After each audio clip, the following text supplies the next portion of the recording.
This week's nerds are... So I was waiting for Andy to say his name. He was cueing you. You can tell we've not done it in a while, can't you? All systems 5 by 5. But what if there is no tomorrow? There wasn't one today. Fascinating. Get away from her, you bitch! Hi, Bruce. I'm Batman. Do or do not. There is no try. Welcome to our special Oscars Sweepstake edition of the Nerdfest podcast. This week's nerds are... John Marvin, Dan Watkins, Peter Johnson, Andy Chandler. And I'm Hazel Chandler. We are back for one very important reason. It is not to spend time together. It is not to make our listeners happy, but it's to make sure that no other Oscars sweepstake takes the crown of the most needlessly complicated. Who will win? F1 roulette. What's these rumours about a secret hat? Ooh. What film will Nicolas Cage get this year? All will be revealed. Let's start the show.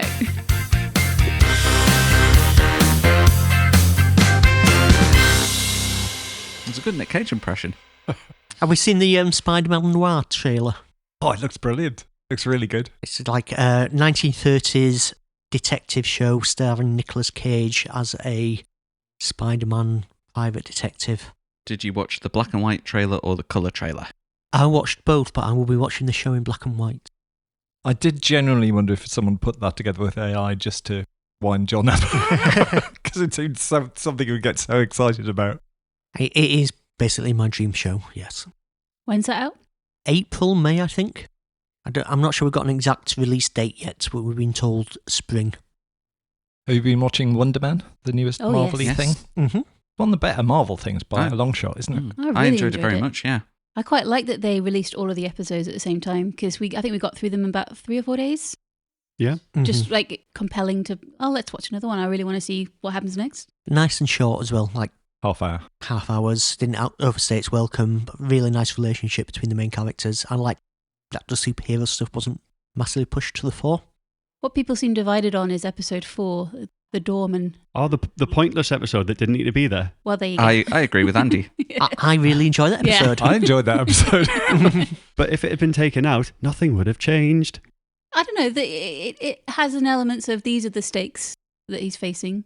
And in the acting world, it's why he's hiding his true identity and Yeah. how he just wants to be a normal person. It's the equivalent of the Sokovia Accord type Oh, of no, setup stuff. I understand, but I feel like they got that across with kind of a single sentence elsewhere in the show.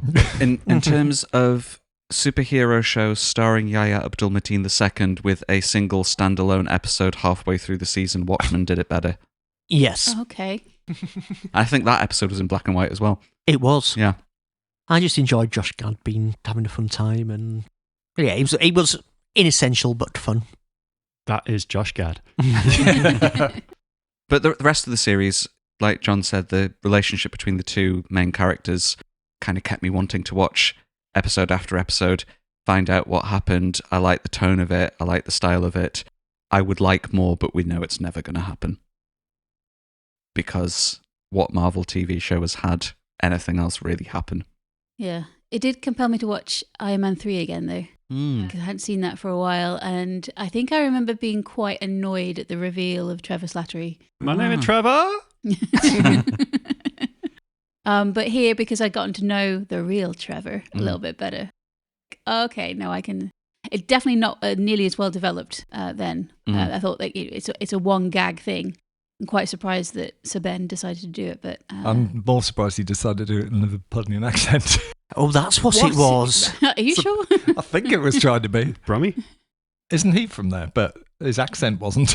He might have just done a bit of a Hugh Laurie style thing, and he spent so much time in America that his British accent has shifted. From one city to another city. Mhm. Where Yeah. you from? Lots of places. Yeah. It felt deliberate. It didn't feel like an accident. Plus, he said he was in Coronation Street, so Yes. And maybe he was. Yeah.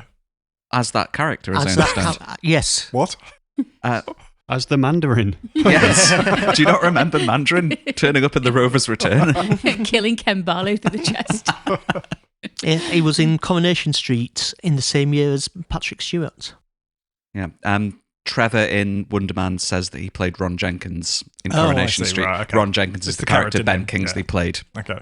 And not at the same time as Ian McKellen, because Ian McKellen came into Coronation Street well after Gandalf. Yes.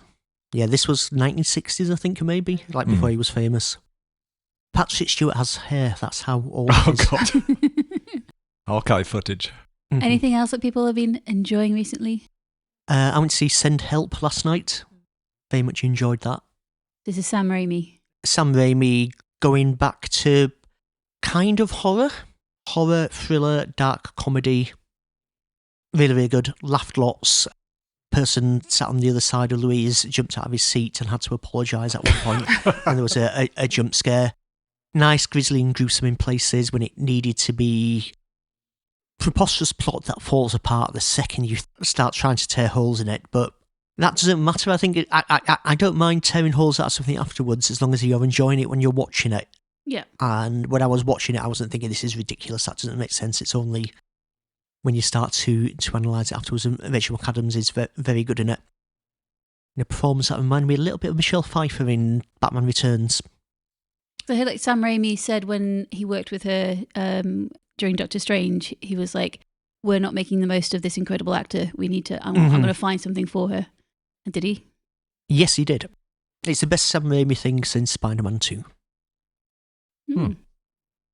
A Night of the Seven Kingdoms has been good. Great. A little bit like Wonder Man, they're just these nice half-hour episodes. It's not world-ending stakes. There's not dragons flying around everywhere. It's set between House of the Dragon and Game of Thrones, so it's kind of 100 years after one and 100 years before the other, or something like that. And it's just got, like Wonder Man, a really nice central relationship. The main characters are Dunk and Egg. Dunk is a very tall hedge knight, down on his luck. Egg is a small squire who really wants to impress him. And they go to a tournament and things start to happen. I thought it started off a little bit slowly with the first two, and that's from watching week to week. But episodes 3 and 4 were excellent. Episode 5 has got a brutal Surprisingly fighting brutal. bit Yeah. in it. And then there's, at time of recording, one more to go. I've read the story it's based on. It should be a good ending. Ah, cool. You described Dunk as a hedge knight? A hedge knight. So a gardener then? Yeah. Effectively, yes. Okay. From House Gardener. Sigil a tree. That's gone. Is that That's a joke not really. or- That is a leagues joke. over my head. A hedge knight is a knight who doesn't belong to any particular noble house. So he goes along the hedges and the hedgerows of the kingdom, fighting for whoever will hire him. So not like hedging his bets type of hedge. That's probably a little bit Yeah. like that as well, depending on how morally dubious you are. But you could be a knight of the Baratheons or a knight of the Lannisters, and they are your loyalty. But a hedge knight will go for whoever pays them. Okay. So no topiary at all. There is a very nice tree that plays quite an important role Excellent. in that Dunk has to sleep under it because he doesn't have anywhere to stay. Tree? I am no tree. Sorry. Spoilers. If in Game of Thrones you enjoyed the sort of bits where like Arya and the Mountain would be wandering across the Saw mountains. that shit. Watched the first season and then gave up because it never did anything good. And then Sean Bean's head fell off. You missed so much. I am glad. Okay, it might not be for Andy in that case, but I think it's probably more enjoyable than House of the Dragon, which Oh, gets a little bit bogged down in noble squabbling. yeah. Mhm. Whereas in this one, nobody really cares for or respects the Targaryens, and they Mhm. don't have any dragons to back them up anymore, so they can't really do anything about it. But it's really good fun and has a nice heart to it, I think, which is good. What's the other one? Well, I'm not sure about the name. Is it Small Profits? It's not Small Lost Profits. Profits. Small Profits. Yes, that's. We watched all of that in one night, which is unusual for us, but really, really enjoyed it. Gonna get shouted at, but I didn't like the detectivists. Okay, I haven't seen that. Yeah, no, okay. I know it's a very beloved thing, but it was a bit twee for me, and I worried that Small Profits was going to be the same. And it is, there's lots of folk music and nice shots of nature and things like that. But Yeah, it's a really interesting, fun story. Again, the relationships between the characters are lovely. Michael Palin pops up, which is always nice to see. And again, that's another one where the main actor, whose name I had to say I've forgotten, is a guy that's popped up in small roles in a lot of things and was in something Mackenzie Crook was in, and it was a similar thing to Sam Raimi, where Mackenzie Crook says, this person deserves a decent role. Yeah, really nice. Very like small scale, really interesting visually with some of the special effects and stuff as well. Highly recommended. Totally. I've only seen maybe 4 or 5 so far, but it's really good. I mean, there's only 6, so what have you been doing? Well, we'll get there. Lazy bastard. My favourite film of the year so far has been Rental Family. This is Brendan Fraser in Tokyo, and he plays an American actor who hasn't been able to land his big role yet, although he did star in a very good advert. And he finds this company who sell strangers to be part of people's lives. So if you don't have many people at your funeral, the character that Brendan Fraser plays is a long lost dad who helps a young girl get into an elite school. And it sounds a little bit weird, but it's such an emotionally driven film. Brendan Fraser gives incredible eye acting. He's one of the most expressive actors I have ever seen, and you just see just humanity rise in him throughout the film, and his connection to people grows. And the film has a lot to say about the loneliness epidemic and how much influence a stranger can actually have on your life, regardless of what role they play. Truly, truly lovely film. Yeah, really properly beautiful. invest in. Really about human connection. This isn't one of the best pictures, is it? It is not. No, but it is the best picture, though. Yeah. Does the girl know that he's an actor? No. Oh. No. Ah, okay. Interesting. Which is the mother's choice. Right. There's reasons behind all of this. Okay. But then you start to... he takes the job because he needs the job. And he questions the morality of what he's doing, but then he starts to make connections with people and lines get blurred. And though the role he's playing isn't real, the connection that he forges with the person is, and that kind of and thing. The person he's become becomes real to him. Yeah. Right. So, yeah, it's really, really touching. Very, very good film. That might be my favourite thing in the year so far. I've also been watching lots of foreign films. Quick rundown of those. Surprise me. No Other Choice, Park Chan-wook, his new film. Disappointing. Didn't work for me. I've been looking forward to that. A bit too slow, a bit too flabby. Just didn't connect. Side stories don't really go anywhere, that kind of thing. Shame. It was Just an Accident, which is up for Best International Feature at the Oscars. It won the Palme d'Or at Cannes last year. Iranian film from Jafar Panahi. Good, but not amazing. Is it about a man who thinks he was having a fart? No. Slightly weightier topic But than someone that. should make that film. The best thing I've seen, other than Rental Family, is My Father's Shadow, which is a Nigerian film. 2 young boys who spend a day in Lagos with their largely estranged father and kind of see the exciting city and his life and try to understand. And it's set in a turbulent time in recent Nigerian history, 1993 election crisis, where there was an election and it looked like the military dictatorship was going to be ousted from power, but they didn't want to go.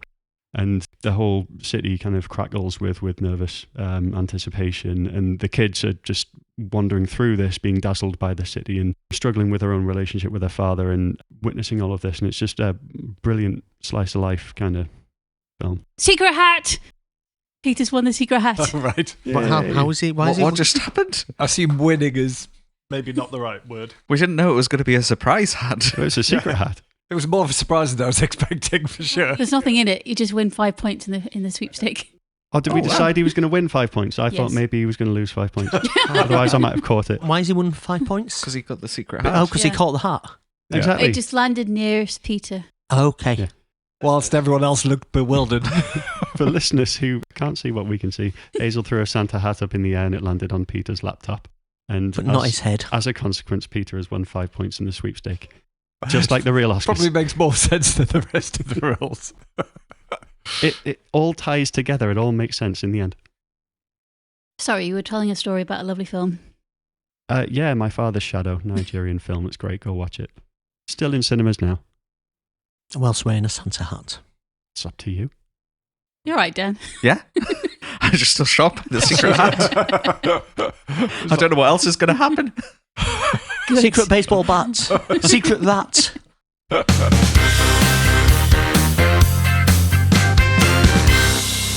Is it Oscar time? It's hat time. Oh. So we're here at the pre-Oscars discussion panel.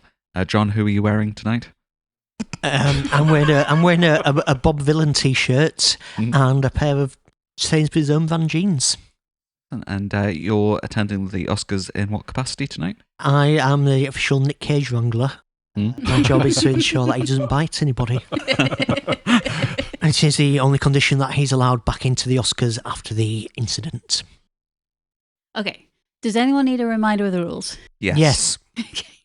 Okay. So we're all assigned a Best Picture nominee.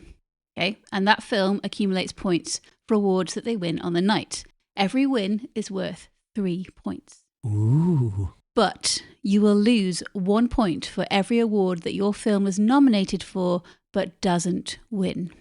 So we can end up on a minus. We can end up in a minus, and that has happened quite a lot in previous years. But it also means that if your film is nominated for a lot of Oscars, i.e. Sinners, quite a bit of jeopardy. Oh, jeopardy. Okay. It's not a Jeopardy hat, is there? It's got a bear trap in it. So, there's 6 hats, which is the most hats. 6 hats. One of them has already been revealed. Oh, that's including the secret hat, because that would have been ridiculous. There's only 5 heads in the room. I have a hat of films. I have another hat. There are 5 pieces of paper in there. On 3 of those pieces of paper is the word trivia. So whoever gets those needs to answer a question about Oscars history. Okay. If they get that wrong, they automatically get given the film with the least amount of nominations, regardless of what just happened earlier. Now, there are 4 films. Question. Yes. Does their previous pick go back in the hat for someone else? Yes. Okay. Oh, no.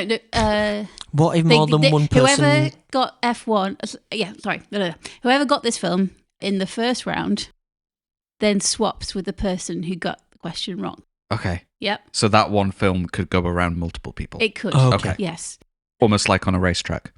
Yes, exactly. Yes. Last year, it was quite easy because The Nickel Boys was the least nominated film with 2 nominations, and it became Nickel Boy Roulette until you pointed out how inappropriate that was given the context of the film. I do remember that. Now, this year, there's 4 films with 4 nominations, which is the least amount. I have chosen what I think is the film that is going to win the least amount of Oscars, and that is F1. F1. That sounds like one of the cars. That's clever. This is F1 Roulette. Now, is everyone keeping track? Track. Yeah, it's easy so far. Now, there's 3 trivia cards, right? Which means there's 2 cards that I haven't talked about yet.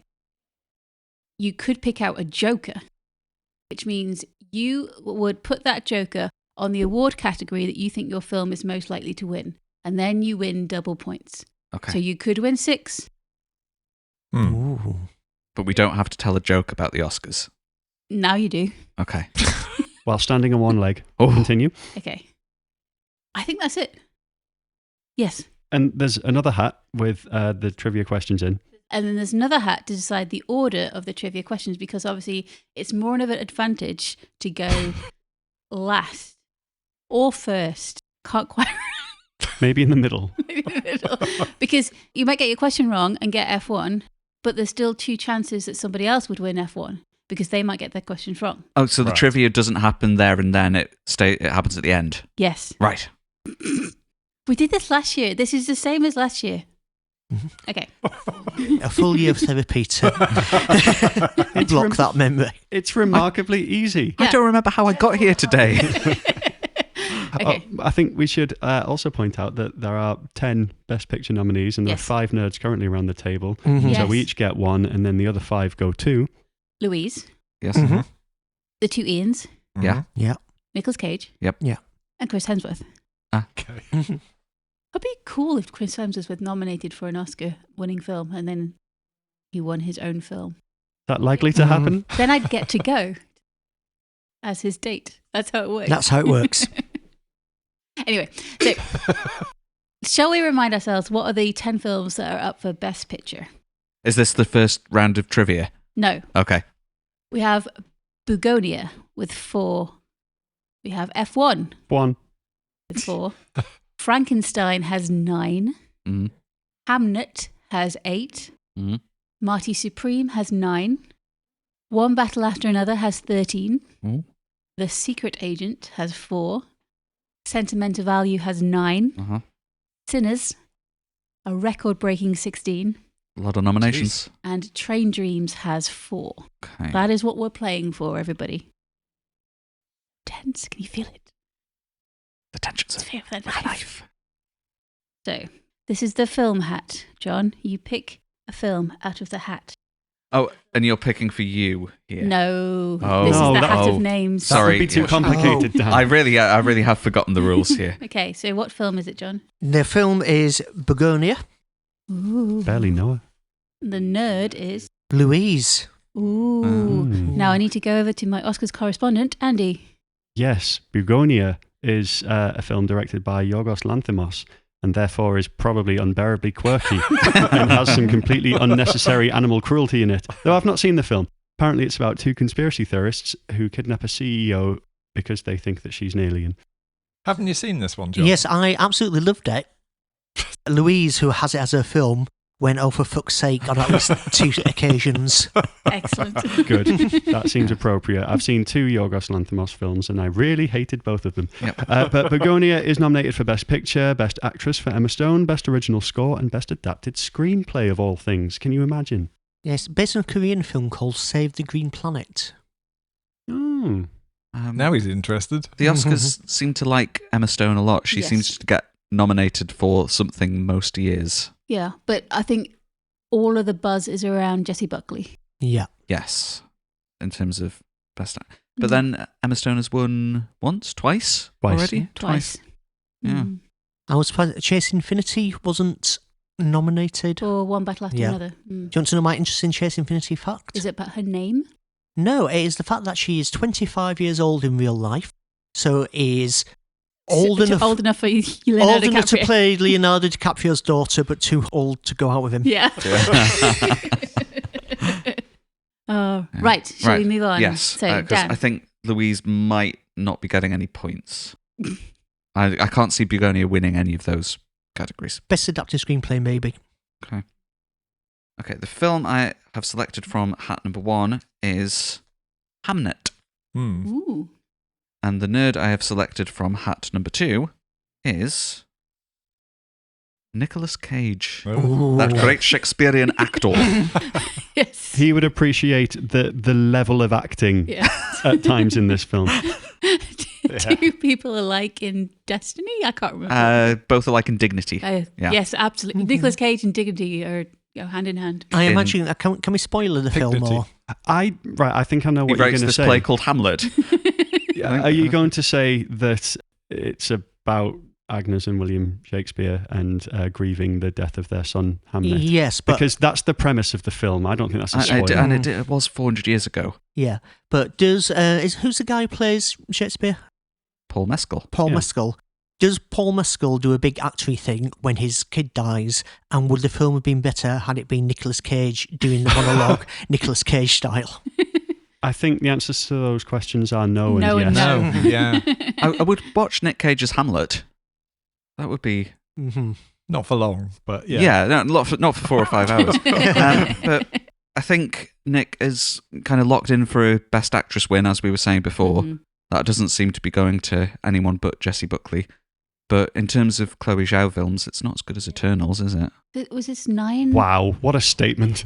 I mean, genuinely, I would put Eternals above Hamnet. I mean, they're both better than Nomadland, which I did not like at all, and won a Best Director and Best Picture. I don't understand what's going on right now. Nomadland is great. Eternals, I can't comment on because it's completely left my brain. Wrong. And Hamnet is... it's got good things about it. I knew there was a film I was trying to remember earlier on before the pod, we were mentioning a film that was well made but didn't connect with us. Hamnet, after we saw it, we kept on saying, well, it was a very well made film. It felt really well made. That's the feeling you got from It just Hamnet. felt like sadness porn to me. It felt like 70% nothing going on. The best and then- type of porn. God. Nothing happens for most of the film, and then finally the premise of the film kicks in, and you get a bit of stuff happening after that, but most of it is just kind of just people living Same their lives. for Yeah. Wuthering Heights for me. I just had no connection to that film whatsoever.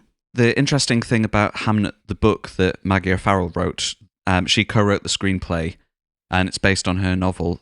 The timeline in the book is split between the early scenes of Anya's and William courtshipping and getting together with Hamnet, spoiler, dying, and Hamlet, the play, being written. Whereas in the film, it just goes linear. And I think a lot of the momentum, it's a very sad, but it's a very readable book. I read it in one sitting. I didn't put the book down at all when I read it. I think it was partly because of the way that Maggie O'Farrell structured it, but just doing it conventionally as a start to finish film, I did think it lost something in that. Obviously, a very intentional choice. She wouldn't have written the screenplay like that if it wasn't her intention and she thought it would work better as a film, but it's one of these, the book is better for me. Maybe because Little Women did that with the Greta Gerwig version. It had parallel timelines and it worked incredibly well, and no other adaptation had done that before. But maybe they felt that that had been done and it was too close to it. Yeah, it's things work differently in films and are effective in films in a different way than they are in a novel. So I can understand wanting to try something different, but I would read the book again before I watched the film again. Much as I did think it was good, but just not as good as it. Well, 8 nominations, so Nicolas Cage has a decent chance. Yeah. Shall we move on? Peter? Do we need to keep these bits of paper next to us so we know who got what? Oh, it's Yes, essential. That's a yes. very good Yes. idea. And the next movie is One Battle After Another. Ooh, with 13 nominations. And the lucky owner is Andy.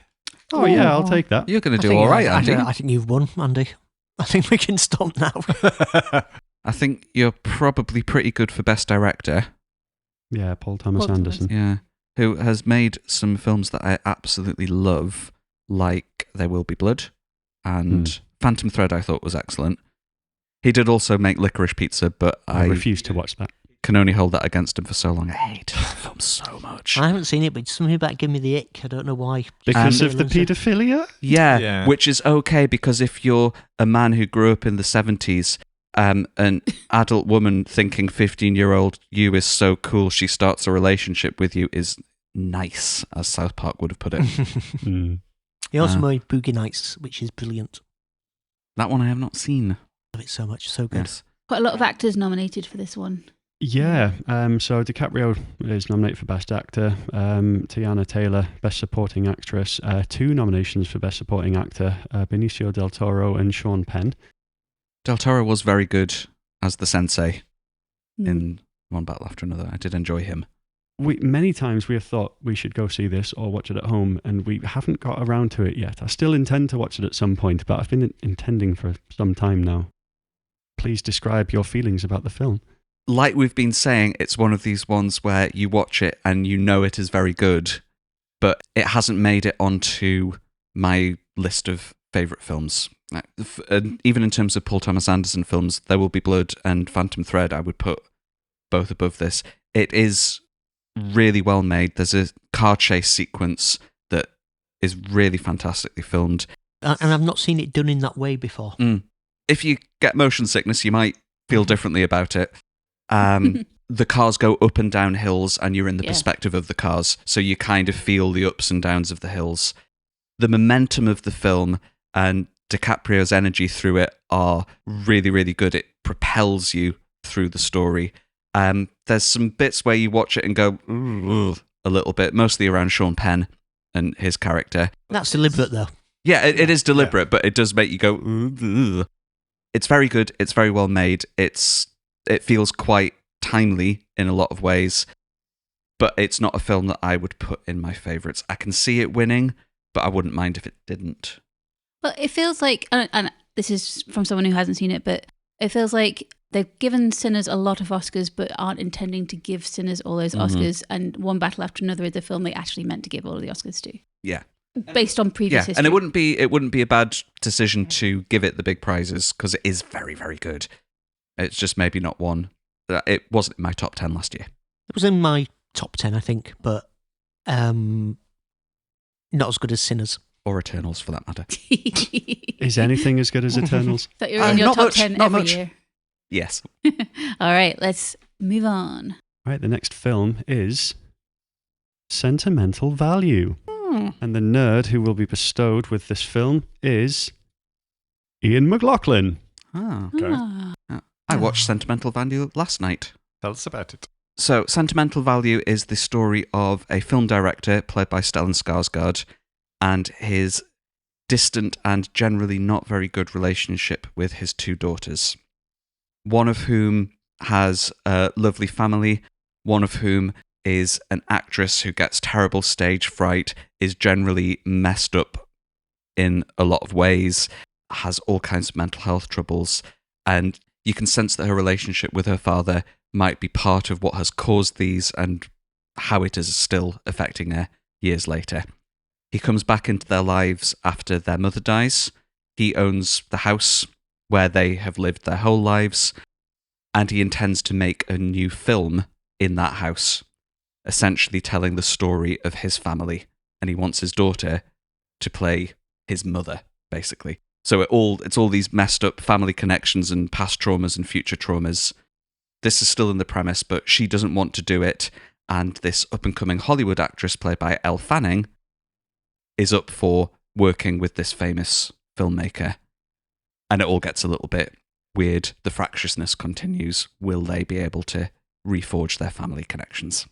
I mean, it sounds really good, and it's another one we've been intending to watch. Yeah. But I don't know. I'm going for Taskmaster's right there. exactly less challenging intellectual stimulation these days because of the world. It has just been added to Mubi, I should say. Oh, I know this. Sentimental Value, directed by Joachim Trier, 9 nominations, load of acting ones, but Best International Feature as well. It's got a good chance. But I reckon it'll probably pick up at least a couple. I think You might Stellan break will even. probably win. Well, for Best Actor? Oh. Yes, but everyone knows it's for Andor. Supporting actor. Okay, next film is Marty Supreme. Has anybody seen this? Yeah. I have. About 2 days ago. I've been meaning to watch it, but I haven't got around to it yet. Again, it's well made. There's a lot of that going around. Who's got Marty Supreme? The nerd, Dan. Okay. Disappointed? Up until recently, I would have thought that Timothée Chalamet was probably a favourite, but the stories going around are that he has been campaigning to win the awards so Yes. much that it's actually put off the voters, and now he probably won't win. Okay. He is very good at being an absolute dick in Marty Supreme. I mean, that's the biggest problem with it, is how unsympathetic he is, the character. Yeah. I think he's a natural heel, though. He's a natural bad guy, Timothée Chalamet. I think he's a really good actor, but he shouldn't ever play a good guy. He's clearly a dickhead. Yeah, and he's definitely not being a good guy here. It's weird because Marty could have been one of these characters where he's essentially acting like a dick, but he's so charming and charismatic that people do what he wants anyway. Timothée Chalamet's Marty is being an absolute dick, and people do what he wants just to shut him up. He betrays his friends. He does all sorts of things. Yeah, there is a dog in the film. I worried for the dog on several occasions. I will say, in a non-spoilery way, we do not see anything bad happen to the dog by the end of the film, but I do not trust that that dog was okay after the film ended. Was it possibly ping-ponged? Ping Pong had nothing to do with what happened with the dog. That was like a side quest. Yeah. It's got this kind of Safdie Brothers, Uncut Gems crazy energy to it, even though only one Safdie directed it. You know how dogs don't like going in the bath? Yeah. This one definitely doesn't get in the bath again. Oh, God. Well, for anyone that isn't familiar with Marty Supreme, it's the table tennis film. It's about a young American dickhead who wants to be very good at table tennis, I understand. Why did that get made? Apparently it's a real bloke as well. There was a real guy, yeah. Marty something. Yeah, he's Based around. in the film. He's called Marty Mauser. I think the real guy's name is Marty something Mighty else. Mouse. Yeah, pretty Here much. he comes to save the day. 9 nominations, so quite a bit of jeopardy. Mm. It's a very long film as well. It's about 2.5 It is, hours yes. or more. We were halfway through, and we thought we were like 3/4 of the way through, and it was like, oh, there's an hour and 20 minutes left to go. But It's never a good sign. It's the best Safdie Brothers sports biopic of 2025. Is it in one of the screenplay categories? I'm wondering yes. if He it co-wrote it, didn't Best he? original screenplay. might be in with a shout there. Maybe. Also in casting, cinematography, director, Chalamet for best actor, production design, costume design, editing.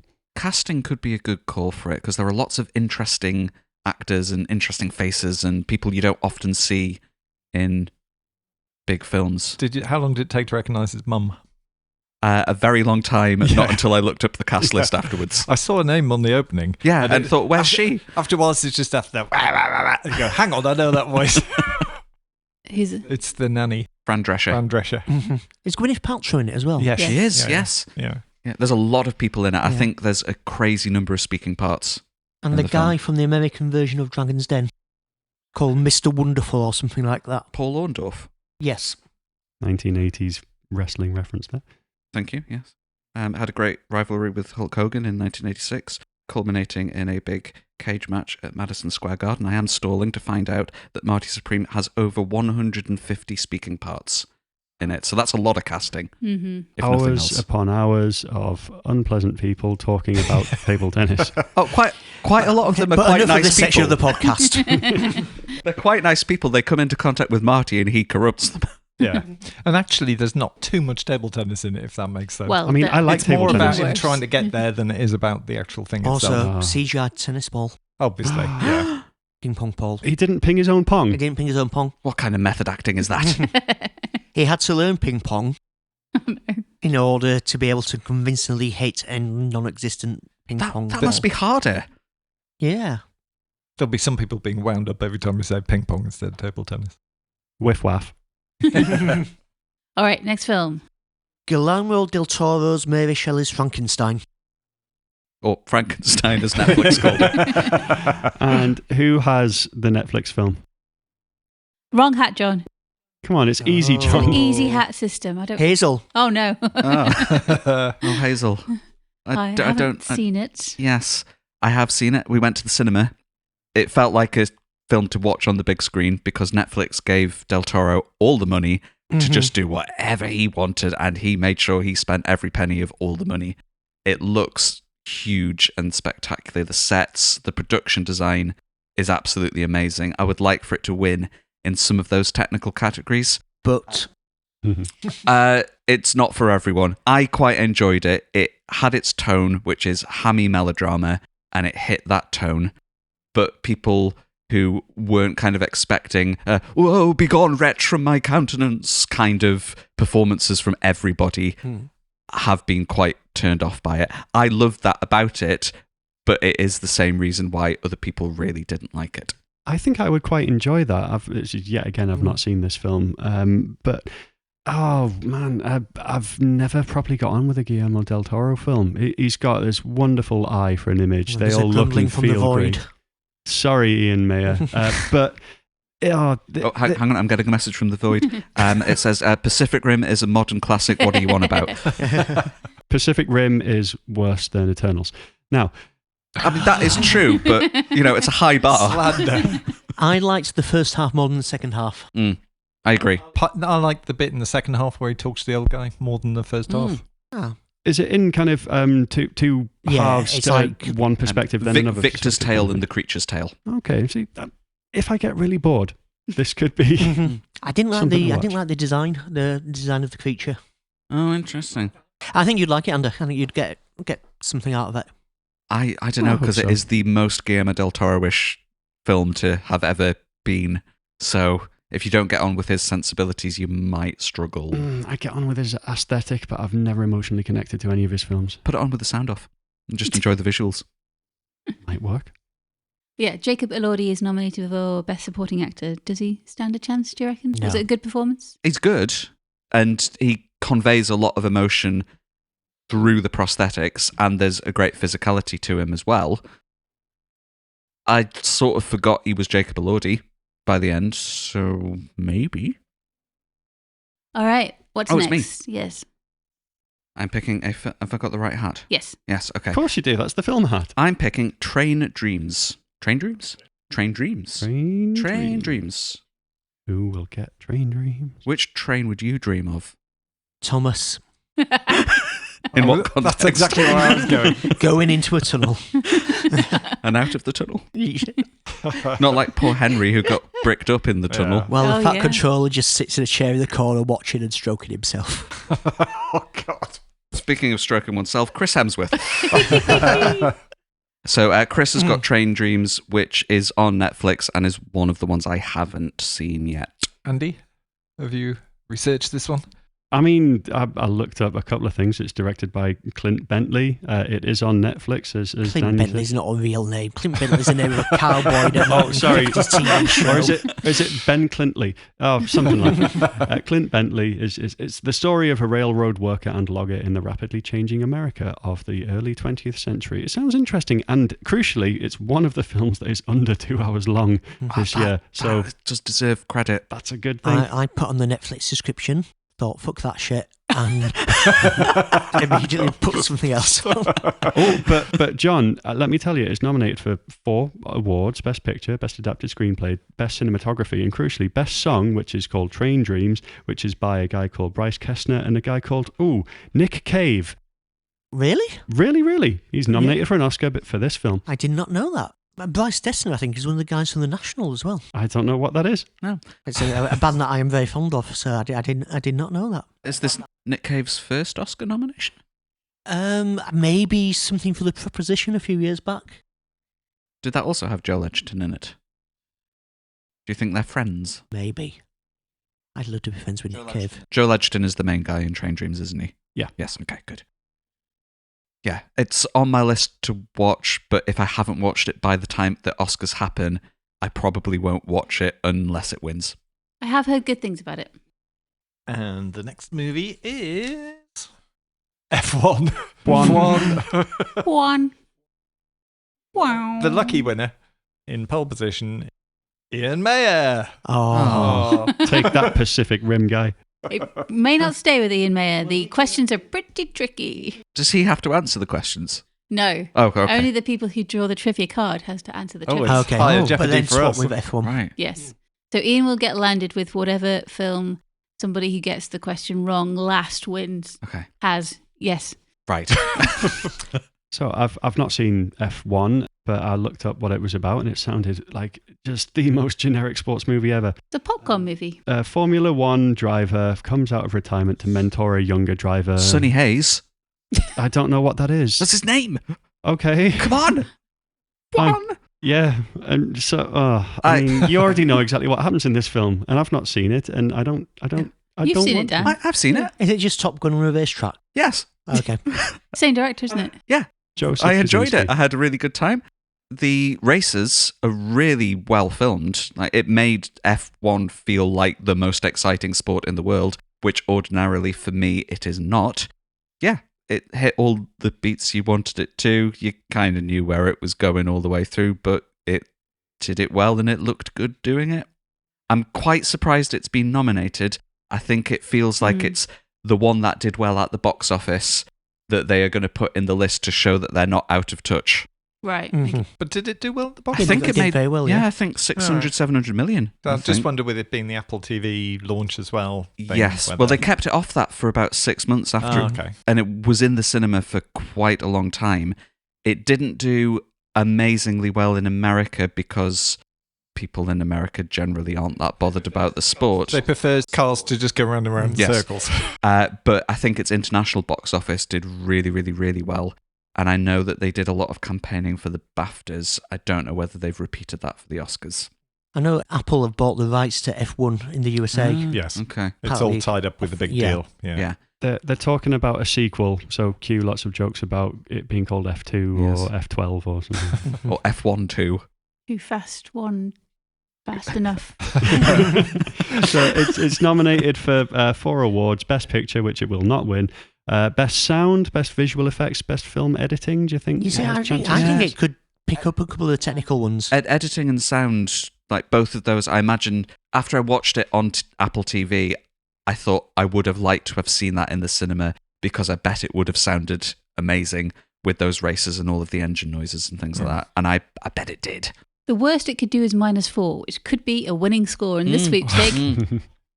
Very true. All right, we have 2 films left. The next film is The Secret Agent, which I understand to be about a secret agent. That's not true.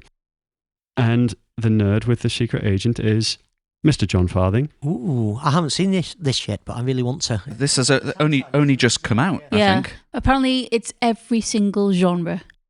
Ooh. Mark Kermode was talking about it. He loved it, and he's like one of the most interesting, inventive, powerful films I've seen in recent years. Yeah, it sounds really good. It's set in 1970s Brazil under the military dictatorship, and there's a man with a mysterious violent past. Tries to flee from that, moves back to his hometown to find a bit of peace, but struggles to find it, and there's intrigue and suspicion and a severed leg that comes to life. Something of this nature, yeah. Yeah. It won Best Director and Best Actor at last year's Cannes Film Festival, so it's got awards pedigree. It's nominated for Best Picture, Best Actor for Wagner Maurer, and Best International Feature and Best Casting. So I guess Best International Feature is going to be between this and Sentimental Value if they're the 2 films not in the English language that have been nominated for Best Picture. I mean, you would think so, yeah. So it could win that. I will go and see it, and I will report back on the next podcast because I'm planning on seeing it. I'll give you enough time. Okay, last film. I think we know who's going left? to, but Do we? can we remember what film it is? Sinners? Yes. Yes. It is the big one. It's Sinners. Ooh. 16 nominations for Peter. Whoa. Well, I hope you do really well because I would like to see Sinners win quite a lot of awards. Well, Peter's already starting on 5 points. Oh, of course he is. No. So he could go down to -11 even if it loses all of them. Indeed. And still potentially do better than a couple of other films that got 13 nominations. Have I got my maths right? Yes. Probably. Assuming one after another wins absolutely nothing. At least I did actually enjoy Sinners. Which isn't necessarily the case with all these Oscar as did movies. I. I would love to see a vampire film win Best Picture. That would be great. Yeah. About time. Has one won before? I'm trying to think. I don't think so. Because the only horror movies that have won are Exorcist and Silence of the Lambs, and that's pushing it as a horror. Interview with the Vampire ever did that win any Oscars? It was nominated, but I don't think it... Mm-hmm. Yeah, so that would be cool. Michael B. Jordan might win Best Actor because he did 2 performances. And 2 very Twice the acting. distinct performances. Might split the vote, though. Can you nominate someone for Best Actor and Best Supporting Actor? Yes. Oh, maybe not for the same film. person. Yeah. Oh. The same role has been nominated in different categories, a la Kate Winslet in Old Lady Titanic. Oh, yeah, okay. Whose name is Gloria something. So, yeah, you can play the same role, but be nominated for 2 different actors in those categories. But obviously, this It'd is the be same weird actor. to be the same actor in both. But it is the most acting. And given how vital music is to the film, you'd hope that it's in with a good shout for one of the musical categories. Yeah, it's nominated for best, everything apart from, it's nominated for 16 out of 17 possible awards. So it's up for a Best Original Score and for Best Original Song for I Lied to You. Yeah, I mean, it's going to win a few at least, isn't it? Although I did hear that, I'm not sure if this is entirely true, that they were able to save a huge amount of money on their costume budget because they used costumes that had been made for one of the abandoned versions of the MCU Blade film, which was going to be set in the 20s. They'd got as far on that as making the costumes, but never made the film, which meant that Sinners could just use that stuff and save themselves a bunch of their budget. That is true, yes. It's nominated for Best Costume Design, so... Best thrift store costume design. Now, Sinners, I think it's a very good film. However, I don't love it quite as much as everyone else, and this is going to be an opinion that probably won't be shared by everyone. I think it's a brilliant film up until the point the vampires come in, at which point it gets worse. I think it just takes a turn into a bit more mundanity. It loses some of the narrative. The old dusk till dawn argument. Yeah, well, it turns into something else less interesting when there's vampires. There's all sorts of stuff going on, and then it's just oh shit, there's vampires. Let's not get killed by the vampires, and it's less interesting. See, I love a vampire, so I liked the second half more than the first half when I watched it, and immediately afterwards, that first half has grown in my mind, and I've liked it more and more as time has gone on. I would put them about equal, but I still would keep the vampires because vampires are cool to watch. I really want... I'm sorry, I'm going to pronounce her name terribly. Winmi Masako? Yes. I'd love her to win because I thought she's brilliant in it. And also someone from Vera should win an Academy Award. Okay, that of course is not the end of the sweepstake. Hat number 4. This is where we decide whether the 5 of us are going to have a trivia round or a joker round. So John, don't say what you've got. Just pick something out. Okay. Daniel? Okay. Can we look at them? You can look at them. Okay. Just say, if I get trivia, Andy's come up with a question for me, because Okay. obviously I can't write my own questions, because I just get it right. Is it, who is the best husband in the world? Yeah. Oh, you want me to answer that? John, what have you got? I've got a joker. Oh, so you get to place double points on a category you think you're definitely going to win. Remind me what my film was and what my categories Well, are. let's wait and see what film you end up with. Oh, yes. You currently have The Secret Agent. Best fun. Dan, what have you got? Trivia. Trivia. Oh, right. Peter? Joker. Barely Noah? Trivia. I also have trivia. So, myself, Dan, and Andy have now got to answer a question about Oscars. But first, before we get to the questions, we need to decide what order we're going to go in. Of course. Because there's an Is there advantage. a hat for that? Yes, Oh, of yes, there course. is a hat for that. Yes. Sorry, I forgot about hat 5. Hat number 5. And this is a magenta baseball cap. It's a West Indies cricket cap. Dan, what number are you? Number 2. I'm number 3. 1. Okay. So, I will answer my trivia question from Andy. If I get it wrong, I have F1. If I get it right, I keep what I had, which is Frankenstein. And if you get it wrong, you only have F1 until I potentially get my Indeed. question wrong. Okay. Ian Mayer is currently the nerd burdened with F1. So Ian Mayer would get Frankenstein if I get this wrong. Oh, it's a straight swap. It's a straight swap. Okay. Couldn't be simpler. So, question. The most Oscars won by a film is 11, but how many films jointly hold this record?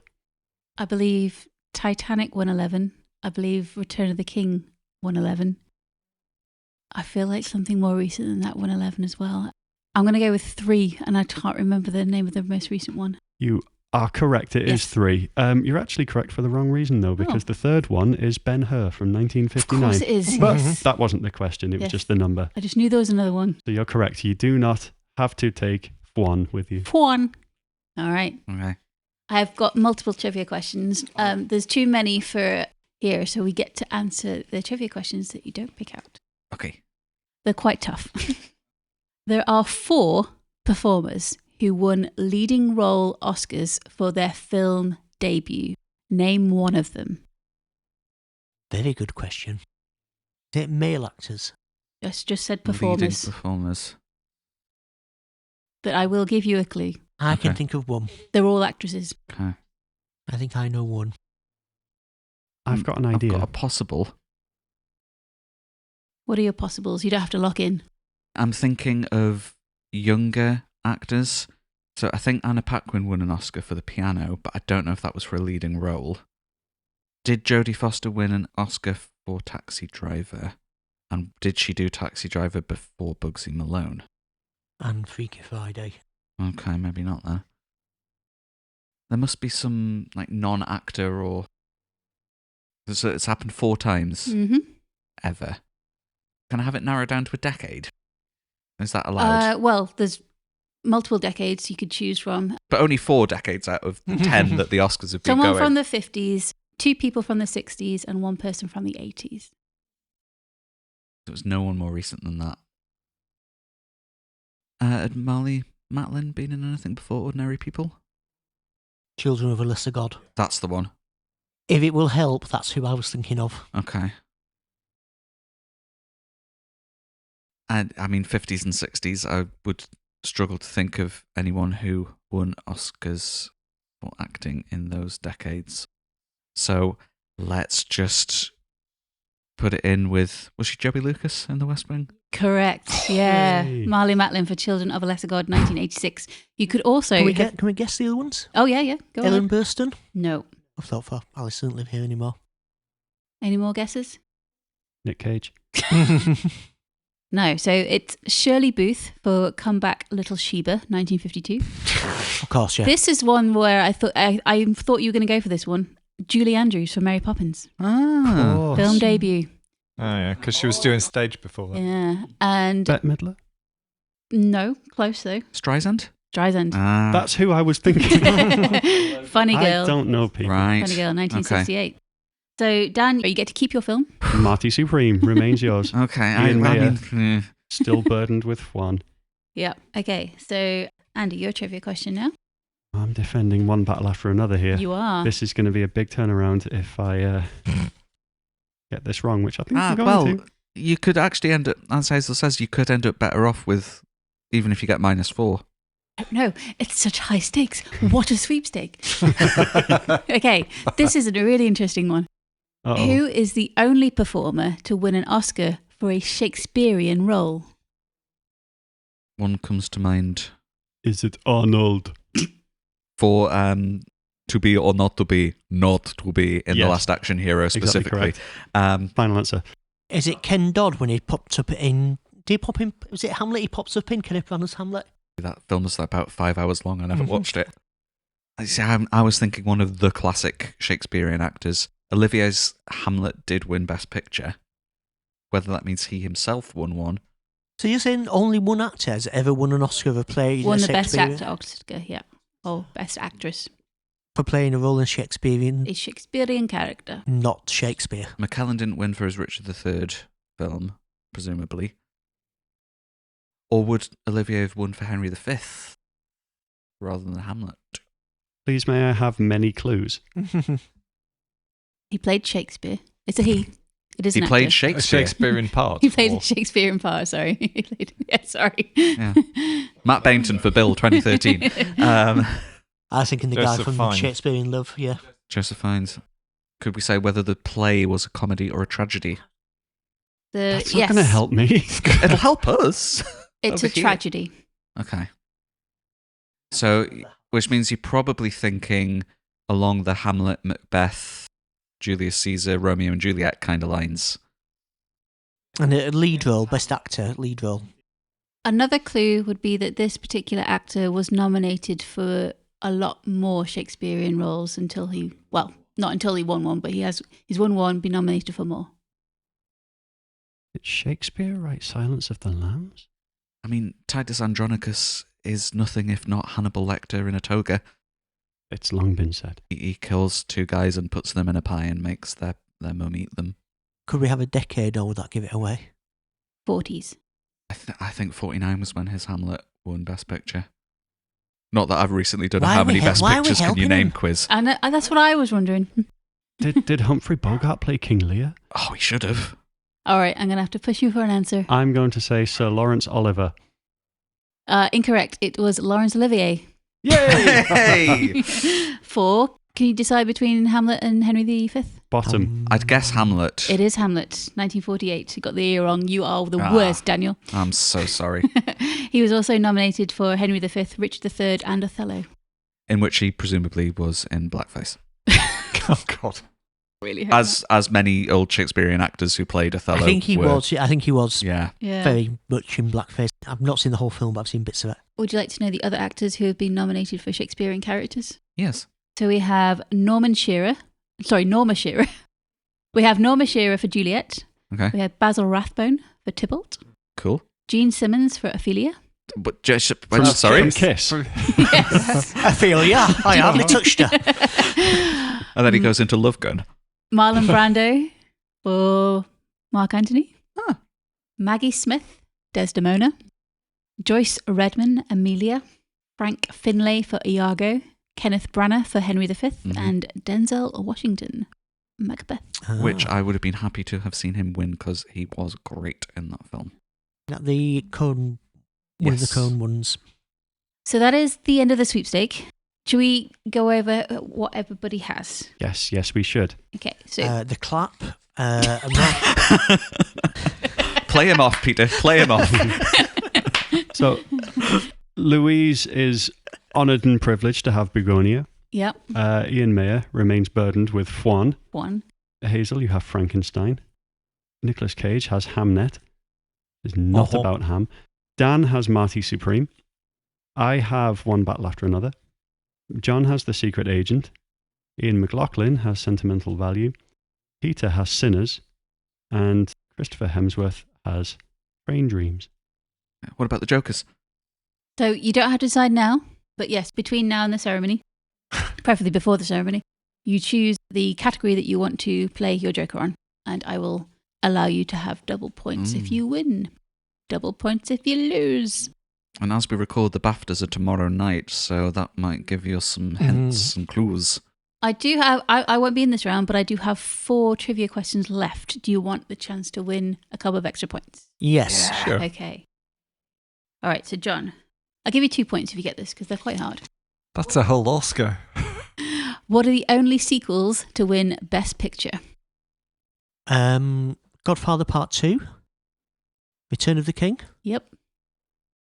How many are there? So there's always this discussion. Part of the question. There's always this discussion as to whether Silence of the Lambs is a sequel to Manhunter or not. I would say no. Is Colour of Money? that a question? I don't think it did win Best Picture. Is there more than 2? Or can I No, say- you got them. Well done. Well done. John gets an extra 2 points. If they make the Rocky prequel that they're thinking of making, would that make Rocky technically a sequel? Which won Best Picture? That's a good point. Yeah, if a prequel is made, just If a prequel is subsequently made, does that make the original a sequel? Huh. It's an existential question. Yes. Okay, Dan, this is your actual question.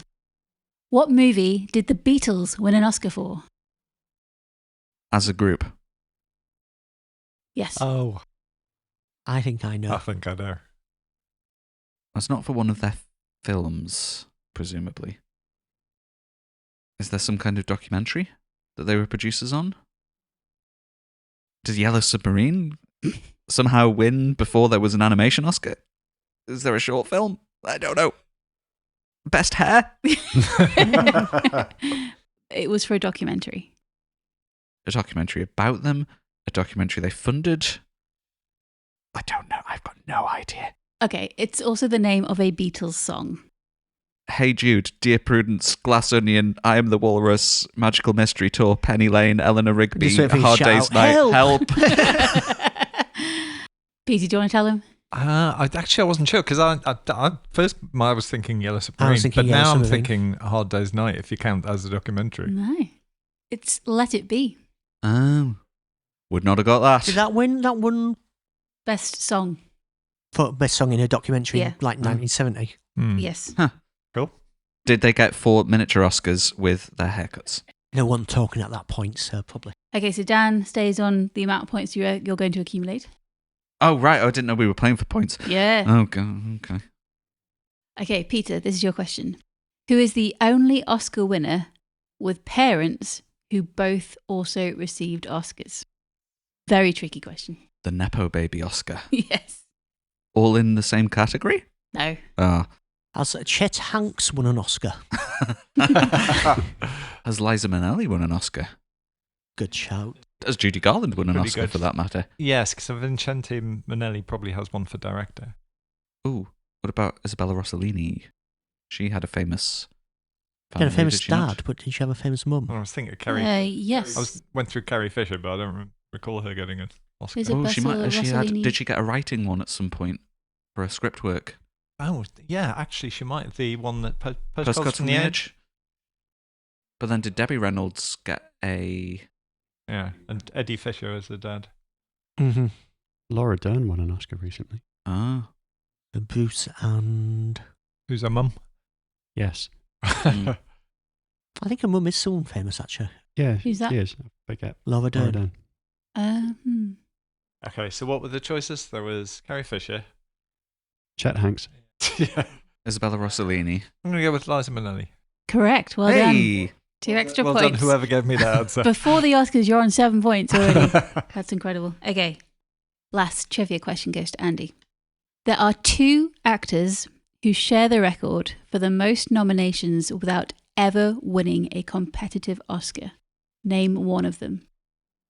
No. Could we have the number for how many times they've been nominated?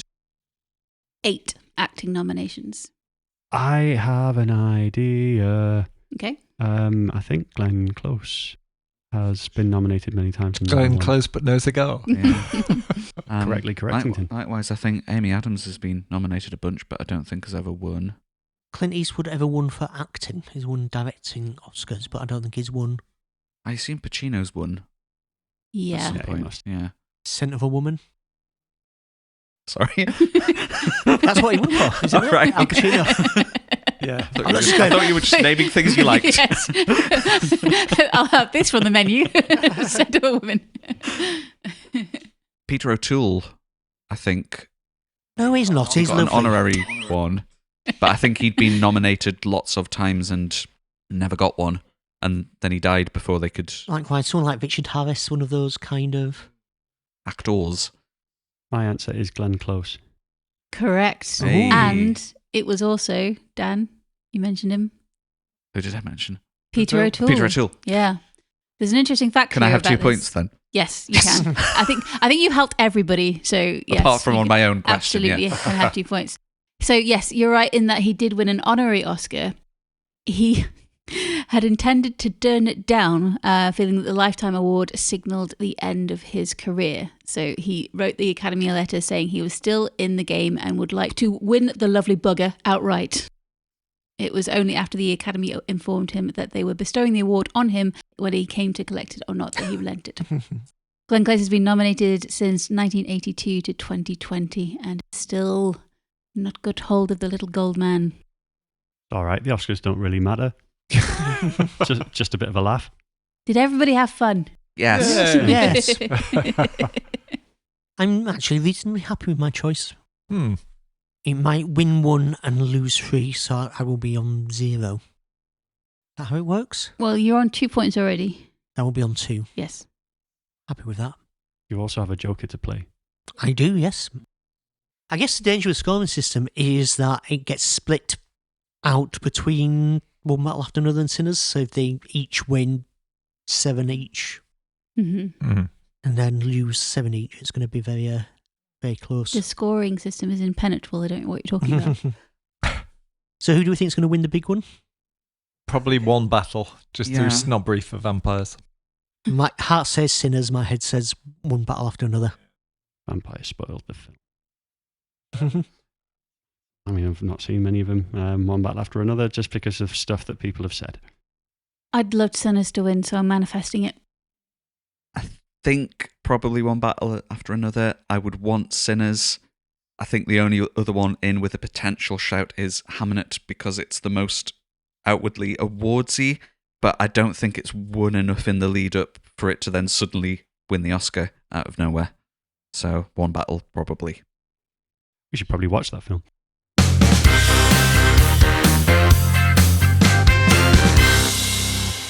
That is all for this episode of Nerdfest. Thank you so much for listening.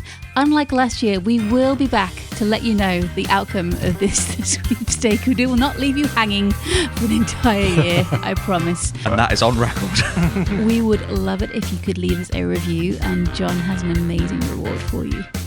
I'm going to come and watch the Oscars with you, and every time somebody I disagree with wins an award, I'm going to jump up and throw my plastic Oscar at your expensive flat screen TV in a rage. Every time. Every time. And Nicolas Cage isn't nominated in every category, so it's going to be a lot of. I hope I would buy like a wire chicken guard maybe.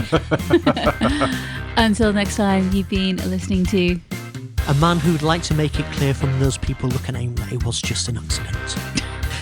It's Just a Fart. Just a fart. A man who can't talk right now. I'm in a waiting room for a queue for Springsteen tickets. Sorry. man who suspects even 7-point advantage probably isn't enough to win this one. 1. 8 hats next year. We'll see you then. Bye-bye. Bye.